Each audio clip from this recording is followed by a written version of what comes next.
Good morning. ഞാൻ ഇന്ന് പറയാൻ പോകുന്ന കഥയുടെ പേരാണ് പാഠം പഠിച്ചേ. മഹാവികൃതൻ പൂച്ച ഒരിക്കൽ കുറേ കുഞ്ഞുങ്ങളും തീറ്റുണ്ടാക്കുമ്പോൾ പൂച്ച കുറേ കുഞ്ഞുങ്ങൾ പേടിച്ചു പോയി.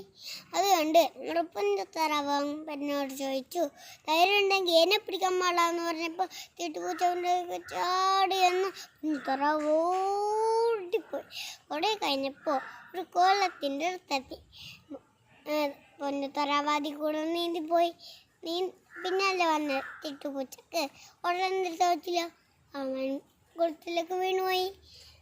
അത് ബ്ലും ബ്ലും, അയ്യോ അയ്യോ, മ്യാവ് മ്യാവ്. അത് കേട്ട് നമ്മുടെ അമ്മച്ചേട്ടൻ അവനെ കരയിലെത്തി രസിച്ചു. ആരെയും ഉപദ്രവിക്കരുതെന്ന് തീറ്റുപൂച്ച ഒരു പാഠം പഠിച്ചു. Good morning. Thank you.